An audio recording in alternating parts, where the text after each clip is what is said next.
రైతుల పాలిట సీఎం కేసీఆర్ మరో ఔరంగజేబులా మారాడని నిజామాబాద్ ఎంపీ ధరంపురి అరవింద్ మండిపడ్డారు. జగిత్యాల జిల్లా పర్యటనలో భాగంగా రాయకల్ మండలం అల్లీపూర్లో శివాజీ విగ్రహాన్ని ఆయన మంగళవారం ఆవిష్కరించారు. అంతకుముందు మండలంలోని సింగారావుపేటలో సన్నవడ్లు పండించి నష్టపోయిన రైతులను పరామర్శించారు. విగ్రహ ఆవిష్కరణ కార్యక్రమానికి హాజరైన అరవింద్ కు గ్రామస్తులు, బీజేపీ నేతలు ఘన స్వాగతం పలికారు. ఈ సందర్భంగా టీఆర్ఎస్ సర్కార్ పై ఆయన ఘాటైన విమర్శలు చేశారు. సన్నవడ్ల సాగు చేయమని సీఎం చెప్పడం వల్లే రైతులు తీవ్రంగా నష్టపోయారని అరవింద్ ఆరోపించారు. 2023లో తెలంగాణలో బీజేపీ అధికారంలోకి రావడం ఖాయమని చెప్పిన ఆయన కేవలం 10 రోజుల గడువిస్తేనే జీహెచ్ఎంసీ ఎన్నికల్లో సగం డివిజన్లు గెలుచుకున్నామని గుర్తు చేశారు. కేంద్రం తెచ్చిన రైతు చట్టాలు అమలైతే రైతులంతా బీజేపీ వైపు చేరతారని భయపడి టీఆర్ఎస్ నేతలు వాటిని అడ్డుకోవాలని చూస్తున్నారని ధరంపురి అరవింద్ ఆరోపించారు. కేసీఆర్ లాంటి వాళ్ళు ఎంతమంది అడ్డుపడినా రైతు చట్టాలు ఆగబోవని అన్నారు. సన్నవడ్లకు అధిక రేటు ఇస్తే కేంద్రం అడ్డుపడుతుందని చెబుతున్న కేసీఆర్ మహారాష్ట్ర, ఛత్తీస్గఢ్ లో 2500 ఇస్తున్న విషయం ఎందుకు మర్చిపోయారని ఆయన నిలదీశారు. जय बोलो बजरंगी बली बली बली बली बजरंगी जय बोलो बजरंगी पुड़ते ए निजामाबाद गड्ड మీద అరవిందన్నా బిడ్డ జనం ప్రారదుడన్నా కమలం శుద్ధతో గదిలే అరవిందన్నా మోదీకి ఆశయాల వారసుడన్నా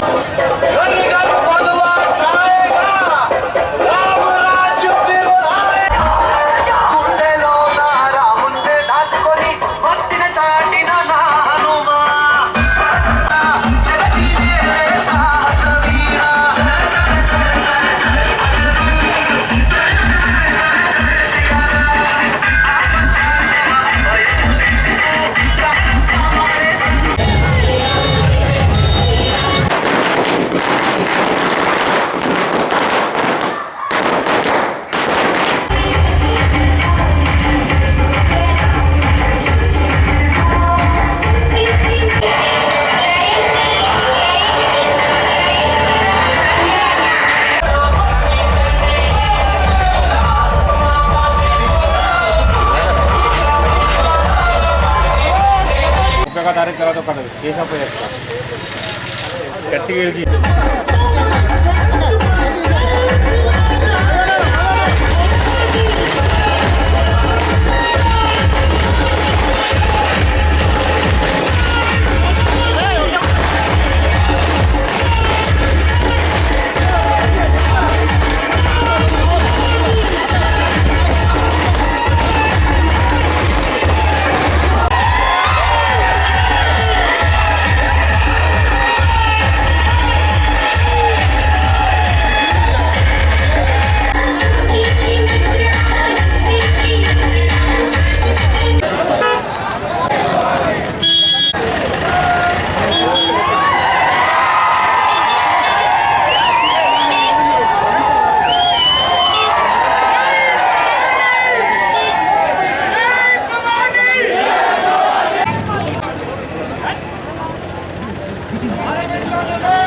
భారతీయ జనతా పార్టీ ఏ రకంగా పెరుగుతా ఉందో దేశవ్యాప్తంగా చూస్తూ ఉన్నారు. ఇలా ప్రతి ఛానల్లో భారతీయ జనతా పార్టీ ప్రత్యేకంగా మొన్న జీహెచ్ఎంసీ ఎన్నికలలో ఏ రకంగా 4 స్థానాల నుంచి 48 స్థానాలకు రావడం జరిగిందో బండి సంజయ్ గారి నాయకత్వంలో ఇవన్నీ కూడా మీరు చూస్తూ ఉన్నారు. ఇదంతా కూడా శివాజీ భక్తులైన యువత వల్లనే సాధ్యమైందని చెప్తా ఉన్నా.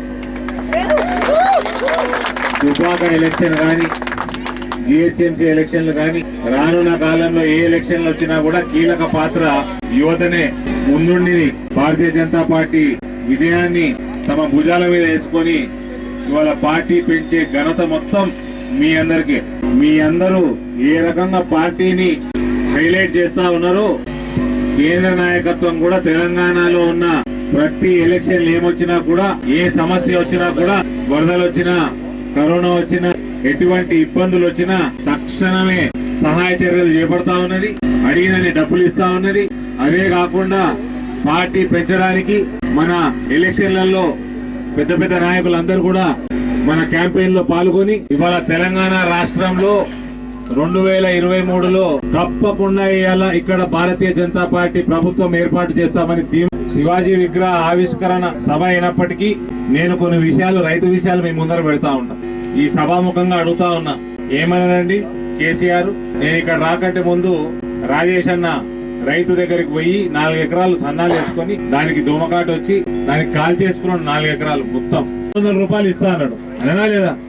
ఇవాళ మనకేమో 40 బస్తాలు వస్తే దొడ్డు బియ్యం వేస్తే, దొడ్డు వడ్లు వేస్తే, సన్న వడ్లు వేస్తేనేమో కనీసం 10 బస్తాలు తగ్గిపోయి 4-5 వేల రూపాయలు పెట్టుబడి ఎక్కాయి. మళ్ళీ ఇట్లా దగ్గర దోమకాటు వచ్చిందా, 4 ఎకరాల మొత్తం దోమపోటు వచ్చి పంట మొత్తం నాశనమై ఇటువంటి రిస్కులు కూడా సన్నాలకు ఎక్కున్నాయి. ఇవన్నీ ఉండగా కూడా కేసీఆర్ చెప్పిండన్న మాటతోటి పాపం వాళ్ళందరూ సన్నాలు వేసుకుంటే 4 రూపాయలు ఎక్కువ వస్తాయి అనుకుంటే ఇవాళ నిండా ముంచేసిండు కేసీఆర్. నిజామాబాద్ జిల్లాలో 9 లక్షల టన్నులు సన్న వడ్ల దిగుమతి గవర్నమెంట్ ఎక్స్పెక్ట్ చేసింది. అంటే అంత పంట నాటిండు నిజామాబాద్ జిల్లాలో. గవర్నమెంట్ ప్రొక్యూర్ చేసింది 5,20,000 టన్నులు. ఈ గవర్నమెంట్ ప్రొక్యూర్ చేసిందంటే కేసీఆర్ ప్రభుత్వం ఏముండదండి. అలా వడ్లు మొత్తం 100% కేంద్రమే ప్రొక్యూర్ చేస్తారు.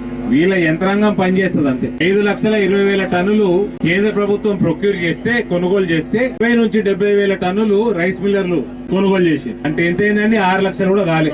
3,10,000 3,20,000 టన్నులు ఏడిపోయినాయి. ఇగో రాజేశం చేసుకున్నట్టు కాల్ చేసుకున్నారు.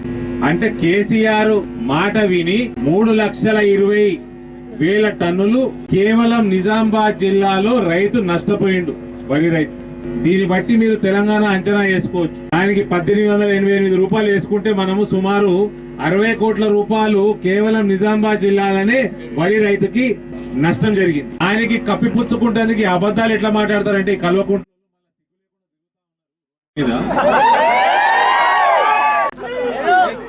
కేంద్రం అట అదనంగా పైసలు ఇస్తే కొనుగోలు చేయనని చెప్పిందట. అరే ఔరంగజీబు, కల్వకుంట్ల ఔరంగజీబు వాడేమో, ఔరంగజీబ్ ఏమో హిందువులకి శాపంగా దొరికింది అప్పట్లో.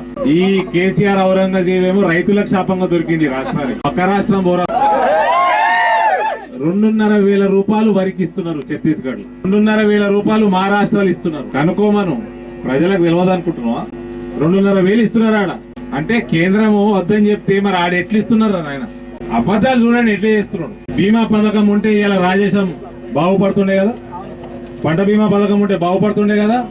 పంట బీమా పథకం పెట్టాడు కానీ రైతు బీమా పెడతారట. అంటే ఈయన చచ్చిపోమన్నాడు. ఇప్పుడు 5 లక్షలు వచ్చాయి. పంట బీమాకి ఇయ్యాడట. కేంద్రం ప్రవేశపెట్టిన బీమా పథకం పెట్టాడు కానీ రైతు బీమా పెడతారట. అంటే చచ్చిపోమని నిన్ను చంపుతాము గాని ఇట్లాంటి యువకులని, ఇటువంటి రైతుల్ని కాపాడుకుంటాం. కేసీఆర్ అనేటువంటి సచ్చినా సరే తెలంగాణ రైతాంగం కాపాడే బాధ్యత కమలం పువ్వు. ఇవాళ మక్క రైతుల పరిస్థితి ఏంది? మన నిజాం షుగర్ ఫ్యాక్టరీ పరిస్థితి ఏంది? ఎందుకు తెలుస్తలేరు? నిజాం షుగర్ ఫ్యాక్టరీ కేసుకు ఎందుకు ముందు కోనిస్తలేరు? కొనేటోళ్ళు వస్తు మంది ఉన్నారు. 8 లక్షల కోట్ల రూపాయల క్రూడ్ ఆయిల్ దిగుమతి చేస్తున్నాం. గడ్కరీ గారు చెప్తా ఉన్నారు, యోగి గారు చెప్తా ఉన్నారు. ఎథనాల్ షుగర్ కేన్లకి వెళ్ళి ఎథనాల్ వస్తుంది. ఒక్క 5% పెరిగితే ఇవాళ 5% కలుపుతున్నాం.